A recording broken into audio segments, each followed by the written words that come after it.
Olá, sejam todos bem-vindos a mais um podcast do Filosofia em Foco, certo? Estamos aqui reunidos para mais um programa, é sempre um prazer, uma satisfação, e hoje vamos trazer um tema que é muito contemporâneo, que é exatamente a infantilização de adultos, né? É um tema que é bem atual e que faz uma conexão com uma questão, há algumas semanas atrás, foi muito discutida no país inteiro, que é a adultização de crianças, né? Então, a gente vai trazer essa questão para cá, essa discussão, espero que vocês gostem. Mas antes da gente adentrar o tema, eu vou sugerir que, se você for novo por aqui, se inscreva no canal, deixe seu like se gostar e, interessante, seu comentário, né? Na seção do YouTube, comentários, certo? E para essa discussão, para esse momento, a gente tem aqui 3 convidados, né? O professor Léo Barbosa, que já esteve aqui uma vez, o psicólogo Laerte, que está aqui pela primeira vez, Laerte Bruno, seja bem-vindo, e o professor Bruno Mariano, que também já é prática da casa aqui, porque está sempre conosco, sempre está voltando aqui, né? Que bom, né? Espero que também seja assim com o Laerte, né? A gente tem recebido muitas contribuições aqui do professor Bruno e é muito bom agregar valor, né? Agrega muito valor para o Filosofia em Foco, certo? Então, eu vou começar aqui pelo Laerte. O Laerte é psicólogo, né? E ele tem também formação na área da filosofia, tá certo? E também é pós-graduado em terapia cognitiva, comportamental, em terapia cognitiva focada em esquemas, né? E atualmente está cursando neuropsicologia. Aliás, a neuropsicologia é um curso que carece muito aqui. Pelo menos tive uma dificuldade grande de encontrar profissionais na época quando eu precisei. E atua profissionalmente na psicologia clínica e hospitalar, não é assim? Então, o professor Léo já também esteve por aqui. Ele é licenciado em letras pela UFB, né? É professor de língua portuguesa, literatura brasileira, é escritor, poeta, revisor de textos, certo? E está concluindo aqui a graduação em psicologia. Então, seja bem-vindo também. E o professor Bruno, como eu já disse, é a prática da casa, a formação dele é filosofia, é o grande mestre aqui que a gente está sempre tendo o prazer de tê-lo conosco, certo? E é isso. Então, assim, eu vou contextualizar aqui para que a gente já possa dar como ponto de partida esse texto, né, para essa contextualização, para a gente iniciar a nossa discussão, tá certo? Como eu disse, algumas semanas atrás a gente teve esse problema que foi muito divulgado aqui, que foi exatamente um tipo de exploração, né, sexual com crianças, né? Então, isso veio à tona e veio trazer a ideia de que há um processo de adultização de criança, né? Então, quando eu vi o texto do professor Léo, que exatamente ele escreveu no dia 5 de setembro deste mês, no jornal A União, não é isso? Ao ler o texto, eu achei muito pertinente, porque fazia exatamente uma ponte, né, com esse conteúdo, né, que estava sendo muito explorado na época, né, que era a adultização de criança, e o texto dele era a infantilização de adultos. Então, por conta disso, eu achei pertinente a gente trazer. Eu solicitei aqui ao professor Léo que a gente pudesse usar o texto como ponto de partida, né, para essa discussão, o que ele prontamente aceitou, né, e aí a gente vai usar, eu diria assim, os 2 primeiros períodos do seu texto para a gente partir para essa discussão, tá certo? Quem quiser ler o texto na íntegra, o artigo dele na íntegra, é só ir no jornal A União, certo? Dia 9 de setembro deste ano, e vai estar lá postado, não é assim, professor? Isso. No Joga edições A União, edições recentes, e tem um arquivo em PDF para baixar. Okay. Na página 10. Então eu vou ler apenas os 2 primeiros períodos, certo? do seu texto. Então diz assim, professor Léo: Mini Labubu, bebê reborn, chupetas, revistas para colorir e toda sorte de brinquedos e apetrechos têm invadido o mercado como forma de dar amparo emocional a adultos. Isso revela uma tendência: a infantilização de adultos. Homens e mulheres, mesmo em plena vida produtiva, se engajam em práticas, consomem produtos e cultivam hábitos e comportamentos associados à infância. Esse movimento revela aspectos sociais, culturais, psíquicos da contemporaneidade. Bom, eu selecionei essa pequena parte do texto para a gente fazer a discussão, mas o texto tem mais contribuições lá. Então eu vou começar aqui fazendo abertura aqui com o professor Léo, porque ele quem escreveu o texto, e aí a partir dele a gente vai dando continuidade. Por favor, professor, fique à vontade. Seja bem-vindo. Viu? Obrigado, sempre um prazer estar aqui.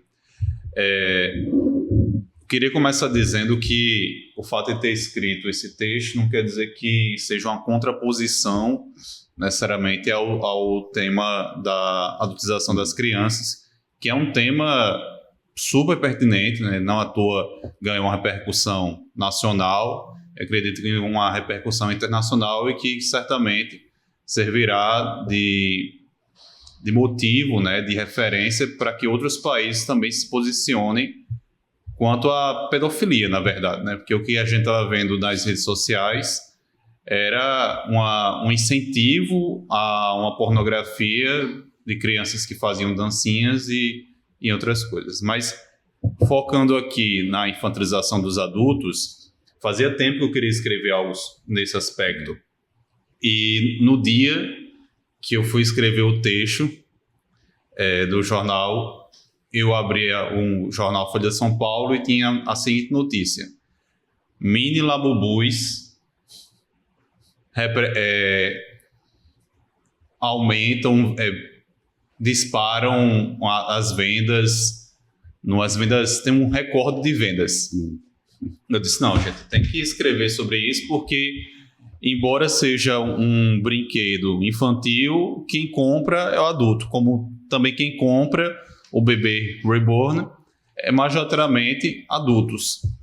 E na mesma semana também estava repercutindo na internet adultos usando chupeta. Chupeta foi criada para criança, né? E com alguns impactos do ponto de vista da dentição, né? Então, imagina um adulto também, não vai ter problema dentário. E outra coisa que vinha me inquietando não era só o fato comercial, mas, sobretudo, o fato do comportamento. Como esses adultos vêm se comportando de maneira infantil. De que modo? Em relações de trabalho, em apelos, em aspectos de não saber lidar com frustração, de muitas vezes só faltar deitar no chão e espernear. A gente vê também, e isso é um ponto que eu trago no texto, o quanto isso é marcado para com o homem. Só falta explicitar aqui o menino Neymar.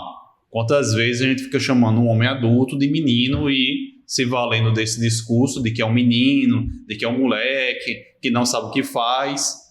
A gente vai validando comportamentos que até mesmo para crianças seriam comportamentos que a gente precisaria fazer algum tipo de intervenção. Então, talvez que esse despreparo de adultos que criam essas crianças que depois, evidentemente, vão se tornar adultos, façam com que eles não saibam se comportar como adultos porque os próprios pais não souberam estabelecer limites no momento em que era necessário. Então, uma maneira de eu passar afeto talvez seja atendendo a todas aquelas necessidades, aqueles desejos momentâneos ali daquela criança que depois vai se tornar um adulto mimado. Entendi. Interessante, porque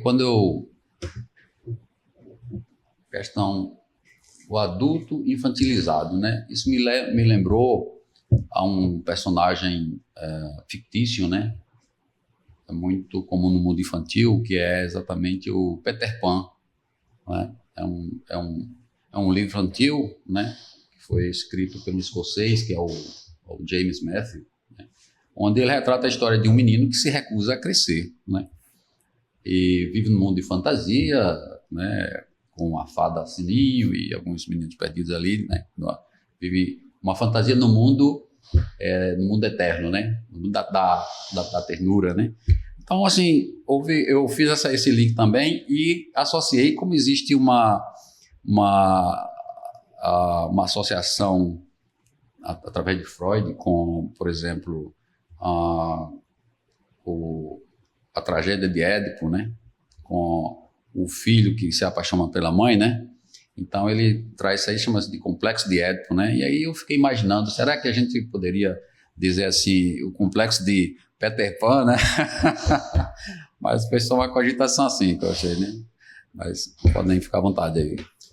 Quando eu ouço falar assim, infantilização, eu gosto de pensar da seguinte forma. Como é que a gente pode fazer uma distinção entre o que é uma infantilização, né, assim, em relação à adultez ou à maturidade? Sim. Então, assim, gosto de pensar da seguinte forma. O que é infantil carrega determinados traços que são característicos da infância e, a partir disso, a gente pode ter uma noção melhor. Por exemplo, como é que aquela pessoa ela lida com compromissos e responsabilidades. É um ponto importante a ser colocado. Como é que aquela pessoa, ela, por exemplo, lida com frustrações, né? Como é que aquela pessoa, ela tem, digamos, como é que ela se autocontrola no sentido da impulsividade de tomar decisões, considerando, por exemplo, as consequências a partir disso, né? Outro ponto importante também seria a regulação emocional. Uma regulação emocional mais assim deficitária, a gente poderia dizer que isso estaria mais atrelado à infância. No caso do adulto, a uma infantilização. Então, são tipos de características que, quando ocorridos na infância, até infância e adolescência, digamos, aceitável. Quando vem na parte do adulto, a gente já coloca como um traço infantil, né? Então, o desafio que a gente tem é começar a identificar isso, né? Outro ponto importante seria, no contexto, né, do nosso diálogo aqui, identificar quais seriam essas práticas, né, atuais, como o professor Léo mencionou, que seriam de fato infantis ou hobbies, né? Entendi. Então, assim, talvez uma reflexão que a gente possa fazer a partir de que ponto aquilo ali se torna disfuncional na vida daquele adulto. Tornando-se disfuncional, a gente já pode cogitar algo como infantil. Então, assim, fica essa reflexão. Um exemplo para isso seria, por exemplo, bebês reborn.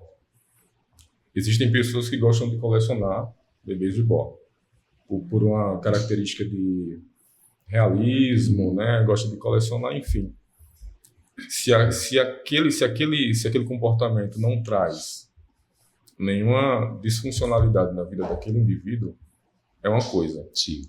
É um ato, assim, é o chamado colecionismo, né? Sim. Então, Perfeito. assim, agora, quando aquilo ali passa a trazer uma certa prática que a gente vê que está trazendo alguns pontos disfuncionais, já são fatores de alerta, né? Até que ponto a pessoa está colecionando ou ela está, de fato, brincando demais com os bebês de bordo, né? O que é que vem acontecendo? São reflexões importantes, né? Com certeza. E aí eu queria trazer uma questãozinha aí, que é o seguinte, que vale salientar que é preciso distinguir isso que você disse, né? Quando afeta a responsabilidade do adulto, ou seja, onde ele deveria agir como adulto, ele age como criança, né? Sem a devida atenção para aquilo, né? Que a questão exige, merece. Isso é um fato. E a outra é o fato de você, mesmo adulto, e aí eu compartilho dessa ideia, de trazer a leveza que está na criança, sem que com isso altere o seu senso de responsabilidade que você deve ter como adulto para encarar as dificuldades de existência, as questões existenciais, de modo que todos nós estamos aqui sendo a todo tempo testado, né? Então, seria assim, não confundir essa maturidade que é necessária para a vida adulta, para você enfrentar as questões, com aquela leveza que, em alguns momentos, você pode deixar transparecer e que eu acredito que seja até saudável a descontração em determinados momentos. Né? Lúdico, exatamente, né? Esse é o termo. Então, eu fiz questão de trazer isso para fazer a distinção, né? De uma coisa e de outra. É como o Laerte falou, né? Quando se torna disfuncional. Uma situação, meu ver, muito disfuncional e desproporcional também, né? Para utilizar um termo quase sinônimo, mas é quando em relações de trabalho, por aquele adulto não ter tido tantos limites estabelecidos no seu processo de criação, né, de cuidado, ele vai talvez receber ali pela primeira vez o não, né, do chefe. Vai estar diante de uma figura que não vai atender ao que ele deseja naquele momento. E ele chega em casa e começa a reclamar com o pai, com a mãe, que o chefe foi grosseiro, que o proibido fazer determinada coisa, que ele queria trabalhar de uma certa maneira que não foi permitida. E isso, às vezes, reclamando com uma semana de trabalho. Isso eu vou pedir demissão. E o pai e a mãe chegam e diz: mas eu vou conversar com o seu chefe, isso é inadmissível. Sabe quando a gente vê muitas figuras que, como eu disse, vai se perpetuando. É a criança, depois o adolescente e até chegar à fase adulta, em que o pai e a mãe sempre foi validando tudo aquilo que o filho fazia. Sem o limite devido. Sem o limite devido. E literalmente o pai vai e conversa com o chefe. Ele diz: eu vou processar, olha, meu filho... E já houve casos, já soube de casos dos pais irem para entrevistas de emprego no lugar dos filhos. Olha, minha filha não pôde vir, mas eu queria dizer a você que ela é uma pessoa super competente, está dentro do perfil da vaga, o perfil exigido pela vaga. E assim, era maravilhoso, pode contratar. Pode confiar. Pode confiar. O que você acha disso, Bruno? É curioso, Léo e Bruno, né, meu xará, Laerte, né? Eu achei fantástico o seu texto, né? Obrigado. Quando eu leio um texto, eu leio duas vezes. A primeira vez eu vejo a arquitetura do texto, né? Aquilo que a literatura chama de estilo, né? E a segunda leitura eu vejo a anatomia do texto, né? Aquilo que a literatura chama de análise sintática, análise semântica, né? e conceitual do texto. E o seu texto é curioso, que ele é bem estruturado, né?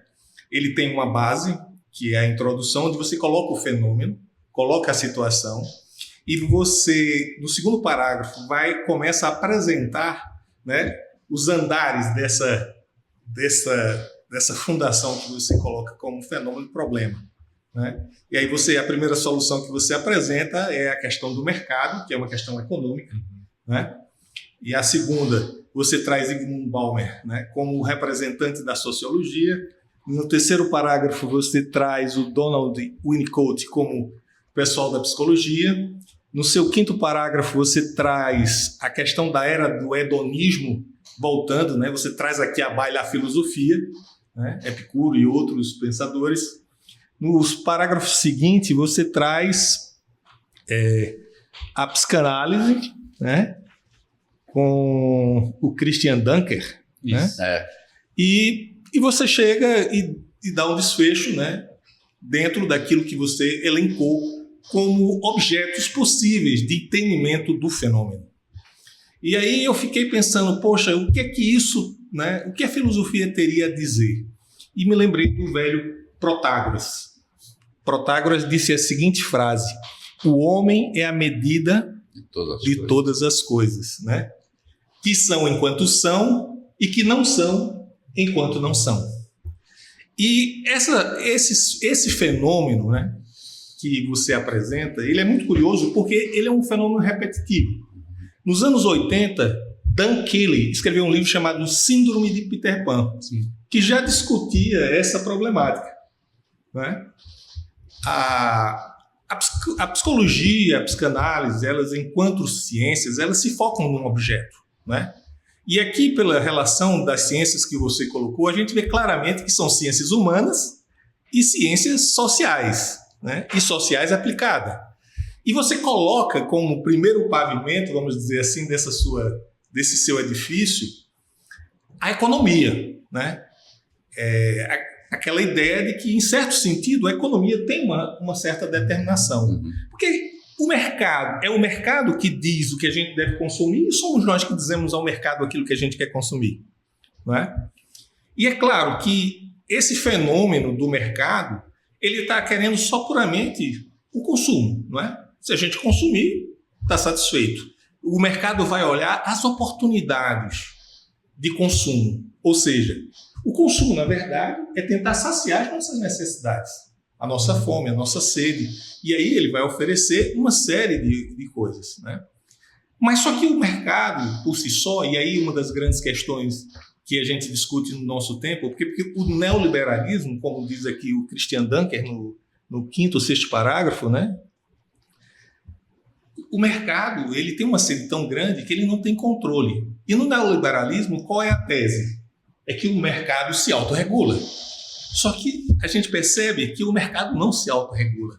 Ele começa a criar fenômenos anômalos, né?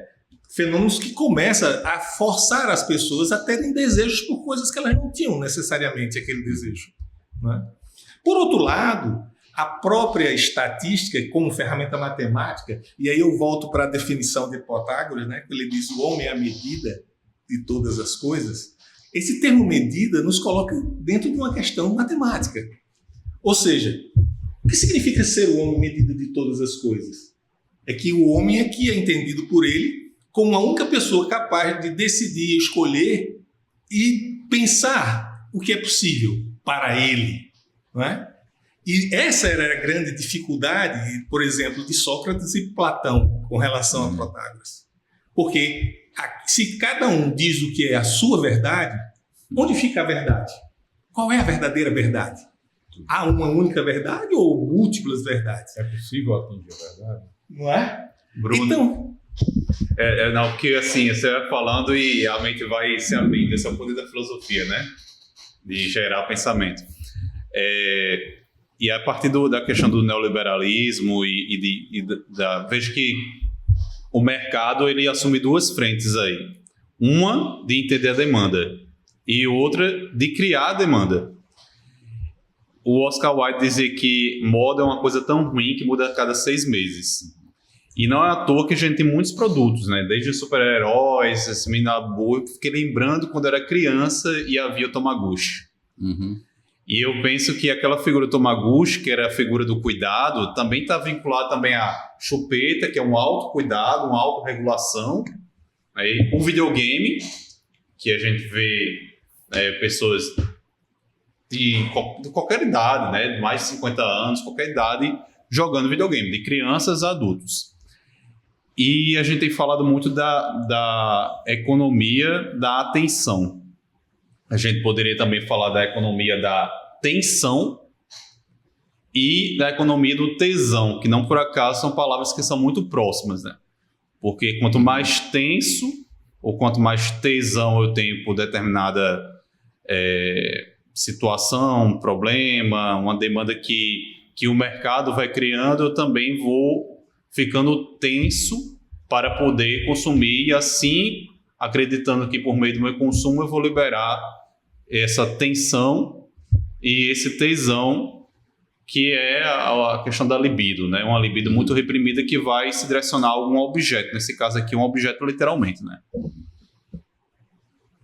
E, inclusive, Léo, se a gente pensar numa sociedade cuja tensão é tão grande, o próprio tesão passa a ser comercial, não é? Porque você passa a criar tipos femininos que são ideais, tipos masculinos que são ideais. E aquelas pessoas que eventualmente não estiverem dentro daquele padrão, elas entram num processo de negação de si mesmas. E começam, por exemplo, a gente vive hoje uma sociedade onde, digamos assim, estatisticamente, há uma grande quantidade de pessoas deprimidas. Porque elas não se enquadram em nenhum modelo favorável a ela mesma, não é? Então, assim, elas ficam tão perdidas. E uma outra coisa que a gente, às vezes, quando eu li esse teu texto, eu dizia assim, poxa, esse é o mercado contemporâneo para saciar essas necessidades, né? Mas o mercado que ainda está aí, muito forte, que a gente já se esqueceu dele, que é o mercado das drogas. As drogas, elas vieram também para aliviar essa tensão, essa tesão, né? Tanto é que se diz assim, o consumo recreativo. Sim. Né? Você consumir determinada droga recreativamente, é só um encontro, né? E a gente vê que, assim, a principal droga que ninguém discute ela, que é o álcool, ela é uma droga recreativa. Quando você chega cansado de noite e diz assim, não, aqui eu vou tomar uma dose de uísque para poder dormir, né? Para poder relaxar, porque eu estou tão tenso pelas responsabilidades de ser adulto que eu preciso relaxar. E aqui, né, parece que agora o mercado descobriu que existe uma outra forma de você relaxar, uma outra forma de você se descontrair, é você voltar ao seu tempo de criança e criar certos colecionismos, né? Para você se aliviar. Poxa, afinal de contas, esse mundo parece ser muito pesado, muito difícil.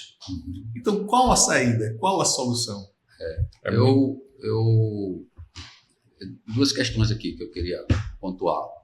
Uma é como o Laerte, na fala dele, já começa a falar ali, que é assim, a influência, né, da educação infantil, né, como você foi educado, como você viveu a sua infância. Se você não viveu uma infância saudável, a repercussão que isso tem na vida adulta.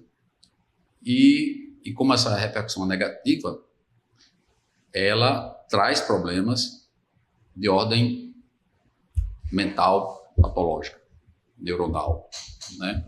Esse é um problema, é uma questão que a gente percebe hoje, muita gente na faixa de 30, 35, 40 anos, com pensamentos, atitudes, como até o professor Léo traz no texto, ele cita assim que as pessoas estão com comportamentos que são infantilizados. Na hora que você compra a boneca bebê reborn, ou compra a chupeta, né? Ou então um livro para colorir, e só para ilustrar, eu estava vendo uma pesquisa, a penúltima pesquisa que foi feita sobre a quantidade de livros mais vendidos no Brasil. Os livros para colorir estavam em primeiro lugar, superando os livros de literatura, filosofia, de ficção e de ficção, superando todos, e de poesia, superando todos. Então, estava lá no número 1. Então, o que eu quero dizer com isso? É que essa necessidade que as pessoas têm de ter acesso a esses apetrechos, como você utiliza lá, é uma necessidade aí que eu penso que é para satisfazer uma condição patológica da mente. Ou seja, porque está depressivo, porque está sob estresse, ou porque está sob burnout, ou porque está deprimido. Eu não sei, uma questão que está.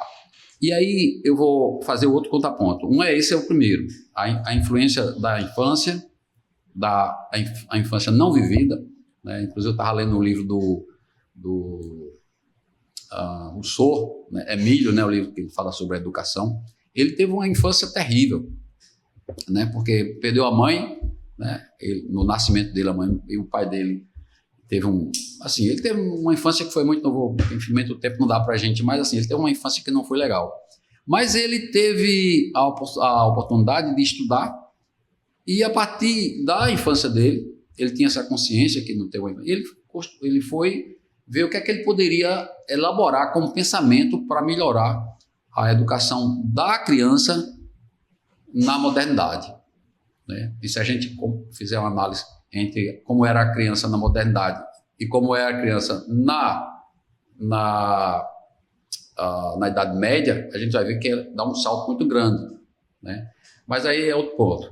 Então, o que eu quero dizer com isso? Que além desses fatores, tem um que eu acho muito importante e que igualmente está levando as pessoas a esse estresse, essa depressão, esse estresse, essa síndrome do burnout, etc., na contemporaneidade, que é o pensamento da sociedade do cansaço, do Byung-Chul Han, que é o coreano que vai para a Alemanha estudar filosofia e produz uma tese sobre a sociedade do cansaço. Então ele vai dizer que as pessoas estão hoje num nível de comprometimento mental.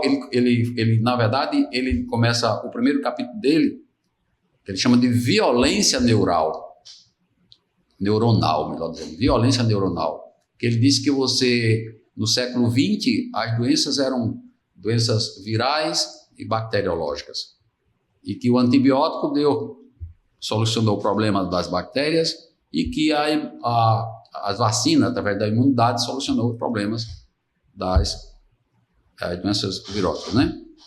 E que agora o grande problema são as doenças neuronais.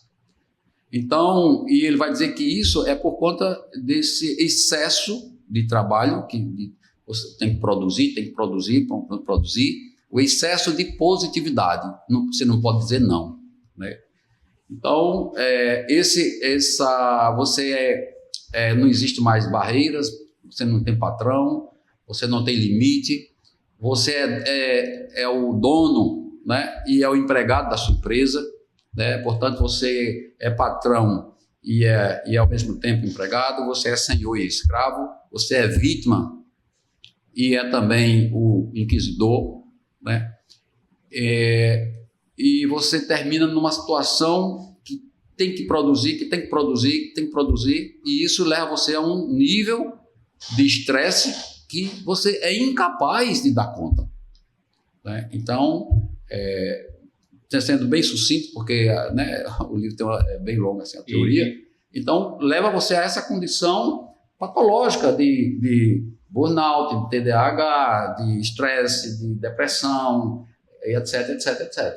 E você quando está nesse estágio, você vai recorrer o quê? Às drogas, né? Para potencializar aquilo que você já está, né? Para você produzir, você tem que ir às drogas e piora a sua situação, né? E então, assim, é como se fosse um ciclo. E como se fosse um recurso também, nessa infantilização do adulto, fosse um recurso de regressão, justamente para que a gente possa suportar essa demanda excessiva da vida adulta. Exatamente. E não por acaso a gente vê tantos memes dizendo assim, saudades do tempo que não tem que pagar boleto. Né? Saudade de comer, de assistir a sessão da tarde comendo biscoito. E tantos outros que a gente vê por aí, né? Então, a gente tenta resgatar isso por meio do lúdico, mas aí a gente volta àquilo que lá chamou a atenção, né? Para que lá chamou a atenção. O problema é quando isso se torna disfuncional. Exato. E eu utilizo essa ideia de que a figura do adulto se torna infantilizada porque ele não quer assumir responsabilidades. Sim, isso é um ponto, mas eu também quero trazer essa questão de que mesmo o adulto que assim, que ele vai lançar mão desses apetrechos, também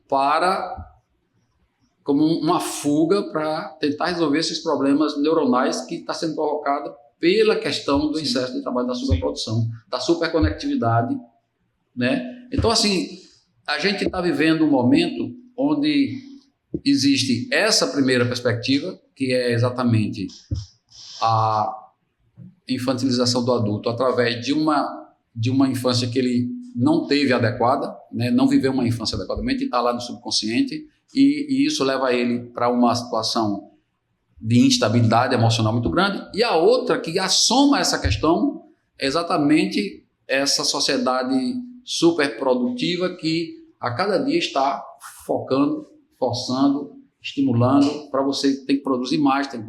A meta é 10, você corre, bate, aí diz, mas agora é 20, você corre, bate, agora é 40, e você não dá conta nunca. É como se você estivesse girando, então você pira, cara. Era isso que eu queria falar.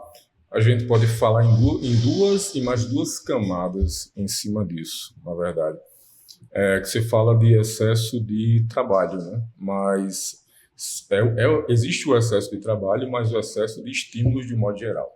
Também. Então, assim, não é só a questão do produzir, né? Não é só a questão de ter uma positividade, né? Sempre evidente. Exacerbada, né? Mas a questão do excesso de estímulos que se tem hoje, né? Não só por conta de redes sociais, né? Principalmente por redes sociais, mas assim, de um modo geral, a gente vive hoje um excesso de estímulos, né? Assim, você tem que ser não só o mais produtivo, mas você tem que ter as melhores fotos, você tem que estar presente nos melhores lugares, você tem que estar consumindo as melhores comidas, mas não só isso, você ainda tem que mostrar para os outros o que você está fazendo. O mostrar acaba sendo uma pressão também. Não é só a questão do trabalho, mas os estímulos, de modo geral, né, eles fazem isso. Outra coisa que me veio em mente, que eu poderia colocar como uma segunda camada, em relação ao trabalho, e pegando um link com o tema geral, que é da infantilização, existem traços comportamentais que não parecem, isso é bem importante, existem traços comportamentais que não parecem infantis, mas o são, e muito, né? Eu posso trazer um exemplo, baseado até no que Léo falou sobre o adulto, que ele tem uma dificuldade de lidar com frustrações. Sim. Né? Então, veja só, para contextualizar esse ponto de vista, né, da infantilidade que não parece infantilidade, eu vou me utilizar de um cara chamado John Bowlby, que ele elaborou a chamada teoria do apego. Né? A teoria do apego diz o seguinte: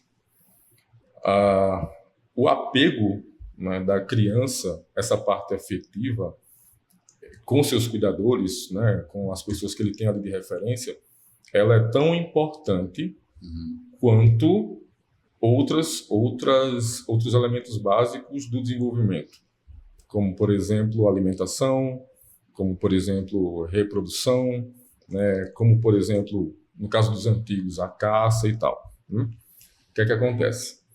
A partir dessa ideia de que os afetos eles são extremamente importantes, então se parte do seguinte paradigma, que esse adulto que ele teve um afeto deficitário na infância, ele vai ter uma adultez comprometida dependendo das áreas ali que ele passou.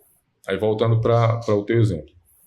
Quando a gente estuda terapia do esquema, teoria dos esquemas do Jeffrey Young, que teve uma influência muito grande da teoria do apego, um dos seus esquemas, né, é o chamado esquema de Arrogo, né?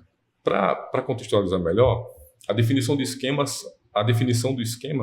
são padrões cognitivos e padrões emocionais que são adquiridos na fase infantil e são perpetuados na fase adulta. Certo.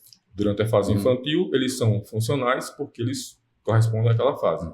Na fase adulta, passam a ser disfuncionais porque o adulto ele poderia ter outras formas de lidar com aqueles problemas que ele viveu na infância. Então, vejamos, o adulto a criança que teve absolutamente tudo que queria, né? Tudo que ela queria, ela tinha, com quem ela queria, ela tinha, da forma que ela queria, ela tinha, tudo era dado para ela conforme ela queria, né? Isso pode gerar futuramente um adulto com esquema de arrogo, que é aquele adulto que ele não aceita o contraditório. Sim. Ele acaba não aceitando o contraditório, né?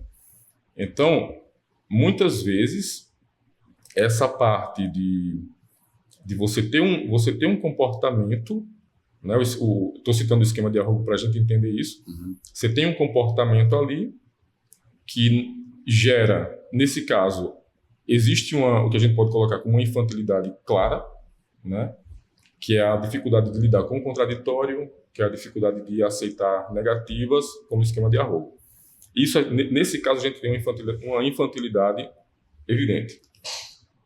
Eu poderia pegar outro tipo de esquema para exemplificar o que seria um esquema como uma consequência de algo que muitas vezes passa despercebido e até visto como uma virtude.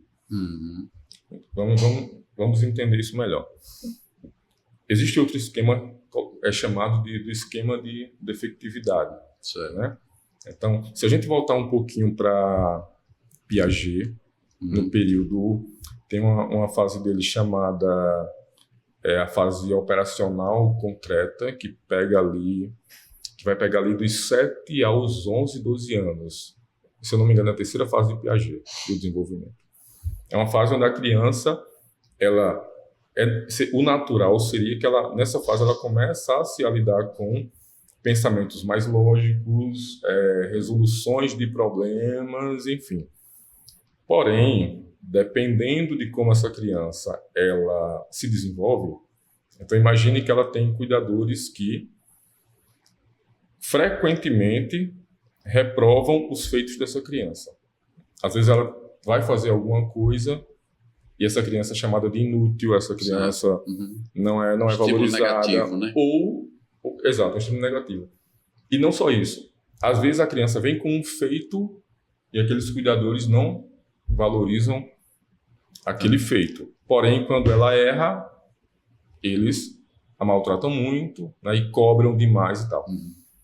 Essa criança, ela pode vir a se tornar, quando adulta, uma criança com esquema de defectividade, que vai ter aí crenças envolvidas de não aceitação, ou às vezes de se achar defectivo, de se achar falho, né? Por conta justamente dessa infância, com todos esses estímulos de reprovação que ela passou. O que é que acontece? Existe outro conceito na terapia do esquema, que vai estar dentro dos estilos de enfrentamento, que é um conceito chamado de hipercompensação. Então, não é porque o indivíduo tem necessariamente um esquema, ou um modo, a gente tem um conceito de modos também, não é porque ele tem necessariamente um esquema que ele vai se comportar sempre assim dentro de um padrão. Todo mundo que tem um esquema de efetividade vai se comportar da mesma forma. Não é bem assim que funciona. O que ocorre às vezes é o seguinte: pelo fato do comportamento ele não ser parte integrante do esquema, mas ele ser ocasionado pelo esquema, às vezes esse comportamento muda. Então, quando o indivíduo ele hipercompensa um esquema de defectividade, ele pode ser justamente aquele indivíduo que, por ele não querer ter esse contato interno com esse esquema de defectividade, ele acaba produzindo demais, ele acaba querendo ser perfeito demais, ele acaba sendo rigoroso demais até com outras pessoas que trabalham com ele, né? E aí, o que é que acontece? Isso é diferente de alguém que hipercompensa um esquema de defectividade, é diferente de uma pessoa que é aquele cara que é dedicado, aquele cara que estuda, aquele cara que produz, mas que dentro de uma funcionalidade. Sim. Uma hipercompensação de um esquema de defectividade pode ser algo exagerado, só que internamente está trazendo um sofrimento. De fora, as pessoas podem olhar para aquilo e ter aquilo ali como uma virtude. Sim. Olha como fulano ele é produtivo. Também. Olha como ele é persistente no trabalho dele. Olha como... Né? Aí volta aquela questão inicial. Muitas vezes um traço infantil ele não é perceptível porque ele não tem uma estética infantil, mas ele tem uma raiz profundamente infantil e acaba sendo um comportamento infantil que muitas vezes ele utilizou nessa época do desenvolvimento, né? E está replicando na vida adulta. Então, às vezes, a gente pode ter esse meio que paradoxo, né? E é tão paradoxal, Bruno, que a gente precisa encontrar o caminho do meio aí, porque eu fiquei pensando que se a gente valida demais a criança, ele pode se tornar um adulto narcisista, um adulto que acha que tudo que ele faz é perfeito, que ele é o melhor em tudo. Sem limites, né? E que também não vai saber lidar com o contraditório. Em contrapartida, se a gente tem também uma criança que foi criada o tempo todo sendo desvalidada, ela vai achar que ela sempre vai... Ela não vai se tornar um adulto autônomo. Então, ele vai estar sempre precisando recorrer ao outro para se sentir validado. Então, eu fiz isso aqui. Olha para mim, papai. Mas o papai aí é o colega de trabalho o tempo todo, o inseguro. E essa insegurança excessiva também é uma marca da infância, que não foi quando ela não foi saudável, né? Nos esquemas, a gente trabalha a noção de necessidades básicas que não foram bem supridas, né? Então, assim, o esquema ele não surge necessariamente a partir de um sofrimento. Isso é bem interessante também. Ele não surge necessariamente a partir de um sofrimento. O esquema de arrogo e grandiosidade é um exemplo disso. Então, veja só. Aquela criança, como eu falava antes, aquela criança que ela teve tudo que ela queria, na hora que ela queria, como ela queria, isso daí não está trazendo um sofrimento para ela naquele momento. Porém, em que sentido isso vai ser uma necessidade básica não atendida? No seguinte sentido, essa criança ela deveria ter, enquanto necessidade básica, a noção de equilíbrio e a noção do não, que ela não pode tudo. Então, nesse sentido, acaba sendo uma necessidade básica que não foi suprida, porém que não tem o sofrimento para ela ali. Mas na vida adulta, ela vai ter problema. Interessante como a gente vê isso. Até em algumas figuras políticas, não precisa nem mencionar quem é, vocês não sabem quem é. Mas, assim, essa dificuldade de lidar com o contraditório vai ganhando proporções e que a pessoa vai reagindo com muita reatividade, né? Você não atendeu ao meu pedido, então eu vou cortar isso, eu não gosto mais de você, eu te odeio, então medidas como uma criança desproporcionais. Né? Exatamente, eu faço essa leitura. Eu também não gosto mais de você, também só por causa disso. Não quero mais brincar, sabe? E aí eu quero encerrar a brincadeira pegando o carrinho e quebrando, né? Já que eu não posso brincar, você também não vai brincar com esse carrinho. Exatamente. Tem uma frase bem interessante, ainda na teoria, terapia do esquema, que é o seguinte: o esquema, ele luta para sobreviver. E isso é bem interessante, assim, por quê? Por que o esquema luta para sobreviver? Porque o esquema, ou mais de um esquema que a pessoa tenha, que pode se converter em algum modo esquemático e tal, essa criança, ela se desenvolve dentro de um sistema específico, dentro de um núcleo familiar específico, dentro de um modo de comportamento específico. Então, é como se para ela o mundo se comportasse dessa forma. Então, quando adulta, ela vai buscar a coerência, ela vai buscar essa coerência que ela sempre teve, né? Então, é nesse sentido que o esquema ele busca por coerência. Não que seja uma coerência funcional, mas é aquela coerência que na infância fazia sentido. Entende? Busca por coerência nesse sentido. A gente vê que essas respostas, né, científicas, que são muito importantes e que cada vez mais evoluem, né? Porque, por exemplo, acho que essas teorias que você está trazendo são bem recentes, né? está sempre olhando para o homem como uma totalidade, né? Definida. E assim, uma das coisas que eu me preocupo na filosofia é essa coisa de que em cada tempo o problema se mantém, né? O problema de Platão era o problema da permanência e da impermanência. Então, assim, Platão, como, digamos assim, discípulo de Parmênides, né? Ele não foi diretamente discípulo de Parmênides, mas ele foi discípulo de Crato, que foi discípulo de Parmênides. O problema de Parmênides era o problema da permanência ou não permanência. O ser é e o não ser não é. Isso. E do que não é, não tem nada a dizer. Só podemos dizer do ser. Do não ser não podemos dizer nada. Já Heráclito coloca o movimento, o devir, o vir a ser, a impermanência. Essa impermanência é a coisa que nós carregamos e que é muito, muito difícil. Porque é o problema do tempo e da temporalidade. Uma vez que a gente pode dizer do passado que vivemos, podemos dizer do agora que estamos a viver, mas a gente não sabe o que a gente vai viver quando a gente passar aquela porta. Essa incerteza nos causa a insegurança que nos remonta à nossa infância.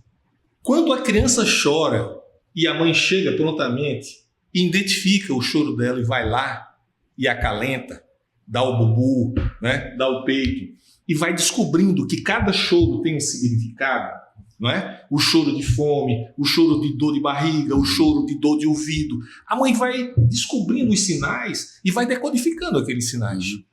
Essas respostas, que são significativas para a mãe e para a criança, criam os esquemas, né? Esses esquemas dos quais você está falando. Ou seja, a gente quer algo de seguro. A prova disso é que, mesmo na antiguidade, o que é que nós tínhamos? Nós tínhamos as musas, tínhamos os oráculos, tínhamos Tirésia, o cego, né? Que dizia o futuro. Só que o futuro é tão incerto que mesmo Laio, tendo mandado matar Édipo e extraí-lo da mãe e mandá-lo matar, ele volta e mata o pai e se casa com a mãe conforme o destino havia dito. Então, esse movimento que a gente está vivendo, que é esse texto do qual, né, Léo traz para a gente, que é um problema, né, constante em nós, é o problema do tempo e da temporalidade. Nós não conseguimos lidar com essa realidade. Essa realidade cuja dinâmica é completamente incompreensível para nós. Por isso que Heidegger propõe uma outra saída no final da vida, não é? Se nós somos o ser aí, lançados, né, que somos, e a única coisa que nos cabe é a possibilidade de ser, a gente tem que fazer escolhas. A gente tem que buscar a melhor escolha, não é? Sem a qual a gente não vai construir uma civilização. E a gente vê, e eu acho que Heidegger, em certo sentido, vislumbrou isso, a decadência e o fim da civilização contemporânea, que foi o mesmo sofrimento de Platão. Platão, quando escreve a República, ele está mobilizado por uma dor suprema. Qual é a dor de Platão? O maior homem possível de existir, o melhor exemplo de homem de existir, foi condenado a morrer, não é? Por conta, justamente, desse movimento de buscar a essência das coisas, a permanência delas. Porque a impermanência não nos permite viver, ou pelo menos a gente vive sobre a angústia, né? Sobre o sofrimento, sobre a dor. E aí a gente vai vendo que os seguidores de Platão, né? Principalmente os que hoje têm vindo muito à tona, né? A volta de Marco Aurélio e de outros que falam da ataraxia, de você suspender tudo de tal forma que você se torne alguém em que você nada que possa te afetar, nada te pode afetar. A única vida possível, feliz, seria essa. Mas acontece que essa maturidade do qual, né, o texto nos propõe, e que os psicanalistas, né, aqui falou inclusive de um outro psicólogo muito, eu não toquei no assunto, né, que é o Erik Erikson, né, que eu acho que é um sueco-americano, né, ele nasce na Suécia, mas ele vive nos Estados Unidos. Coloca esses problemas aí. Como sair disso? Não é? A filosofia está preocupada em como sair disso. A gente precisa criar hoje uma filosofia capaz de transcender essa decadência. Platão viu a decadência de Atenas. Platão conheceu o apogeu de Atenas e viu a decadência. Era por isso que ele era contra a democracia. Ele achava que a democracia, a maioria condenou um homem justo, correto, probo à morte. Como sair disso? Então, esse é o ponto. A gente... muito bom, muito pertinente a sua fala, professor Bruno, Mariana. A gente está com o tempo já aí chegando, né, no finalmente, e eu vou trazer aqui uma pequena fala sobre Neil Postman, né? Ele tem uma obra que o título da obra dele, O Desaparecimento da Infância, né? E hoje, da contemporaneidade, a gente percebe uma dificuldade muito grande, né? Porque a nossa fala hoje aqui é exatamente essa conexão infância, vida adulta, né? Vida da criança, né? Da infância com o homem adulto, né? Então, ele trata disso, ele diz que há uma tendência muito grande na contemporaneidade para que a infância desapareça. Infância não enquanto estado biológico, né, do crescimento, mas enquanto questão de viver plenamente aquele período da infância.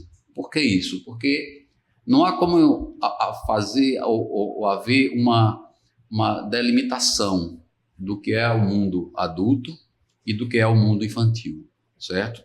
Então, essa falta de delimitação faz com que as crianças tenham acesso a todo o tempo de conteúdos que elas não estão emocionalmente preparadas para presenciar, entender e assumir aquilo. E isso termina culminando no ponto inicial da fala nossa, que é exatamente a adultização da criança, precocemente. E que tem uma repercussão negativa quando você se torna um adulto, com a infantilização do adulto. Então veja que no início, quando eu fiz aquela fala, a minha intenção era não fazer a ponte com a questão criminosa, onde explora o sensual e o sexual da criança, mas, sobretudo, claro que o esquema veio à tona por causa disso, mas, sobretudo, para fazer a ponte de que há essa relação muito nítida, clara, né, conforme diz o Neil Postman, e eu corroboro, né, com o pensamento dele, de que realmente uma infância não vivida em sua plenitude ou que venha a passar por um processo de maturidade precoce, ela com certeza vai resultar num adulto que igualmente vai ter problemas, ou seja, não será um adulto maduro o suficiente para tomar as decisões que o Laerte Bruno trouxe na fala dele, que é agir com responsabilidade, né, com compromisso, com a maturidade que o adulto deve ter nas questões existenciais, né, que estão postas aí para todos nós que estamos por aqui, certo? Então, assim, eu vou abrindo já para a gente finalizar, porque o tempo já está encerrando, e, assim, gostei muito da fala de vocês, obrigado aí, o Laerte, professor Laerte Bruno, professor Bruno Mariano, professor Léo, certo? Eu vou passar a palavra para vocês fecharem aí e dizerem o que quiserem para a gente já ir encerrar, tá certo? Fique à vontade. Gostaria de agradecer o convite, né? Uma honra estar aqui, né, dialogando com vocês, agradecer especialmente a figura de Marcos, né? Estudamos juntos, hoje estamos aqui dialogando. Acerca da tua fala final, tem dois pontos que eu gostaria de falar. O primeiro é que, assim, tanto a psicologia como a filosofia, a gente precisa se preocupar com não cometer reducionismo. Sim. Né? Achar que tal coisa gera tal coisa. Por exemplo, um determinado hobby é, portanto, infantil, né? Sim. Uhum. A gente precisa ter cuidado para saber até que ponto aquilo ali disfuncional e tal, né? Para finalizar, assim, uma coisa que me toca muito é o fato de que eu sempre tenho a impressão de que a sociedade, de um modo geral, não está ainda apta, por incrível que pareça, 2025, não está ainda apta para lidar com crianças, né, e respeitar aí os seus estágios. Falta muito isso, falta um certo grau de consciência, até de determinadas instituições e tal. É uma coisa que a gente precisamos, né, assim, nos atentar a isso daí. Beleza. Não, acho que é o ponto central da nossa discussão, seja da infantilização dos adultos ou da adultização das crianças, é respeitar os estágios, né? E como o Laerte falou, a gente não está preparado ainda para lidar, diria, não só com a criança. A gente fala da criança porque a criança é o ponto de partida para a constituição daquilo que vem a ser um sujeito, um indivíduo, né?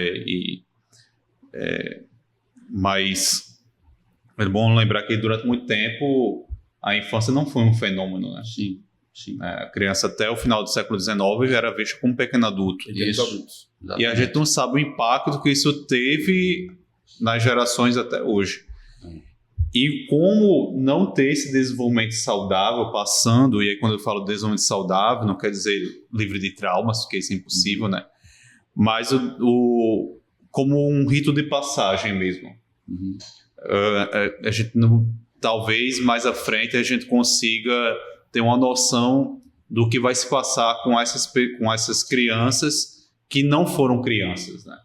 Que foram adultizadas. Talvez muitas delas, na fase adulta, queiram recuperar aquilo que elas nunca tiveram, né? E aí qual vai ser o saldo disso tudo? E agradecer pelo convite, foi um prazer estar aqui com vocês. Sempre muito bom. Eu quero agradecer também, né? Eu acho que esse momento para mim é sempre muito gratificante. Eu gosto de estar junto de pessoas como vocês, né? Que eu acho que a gente teve uma vida muito próxima, né? Apesar de não termos, digamos assim, estados das mesmas salas de aula, a gente vem de uma formação acadêmica onde a gente, né, tem todo um estudo que nos proporcionou estar aqui hoje, né? Proporcionou, o Léo escreveu o texto, que ele escreveu muito bem escrito, né? Então, assim, a gente não pode abdicar desse espaço. Esse espaço deve ser ocupado por pessoas que estão interessadas em avançar. Porque esse espaço está sendo ocupado por pessoas que dizem as maiores asneiras e monetizam, né? Tornou-se um mercado de vender abobrinhas. Então, é um lugar que a gente precisa ocupar. A gente precisa estar presente. A gente precisa fazer essa roda de discussão semanalmente e, se possível, mais vezes. Porque a gente precisa chegar e superar a crise da contemporaneidade. Descobrirmos uma nova forma de pensar que conecte a criança e o adulto. E que não veja criança e adulto como instâncias, estanques, mas como uma totalidade, né? Uma completude, algo que nos garanta que nós somos aquela criança que fomos e que somos os adultos que nos tornamos. E que uma e outra não são incongruentes, não são complementares. Eu preciso dessa complementaridade para poder continuar existindo, poder continuar produzindo e propor uma sociedade, uma civilização mais avançada, né? Que seja capaz de reconhecer todos esses espaços que a gente anda perdendo. Exato. É isso, então. Obrigado mais uma vez aí ao Laerte, ao Bruno e ao Léo. Estamos chegando ao final de mais um podcast do Filosofia em Foco. Agradeço a todos, espero que gostem do conteúdo e deixem seu like se gostarem e deixem seu comentário. Obrigado e até a próxima.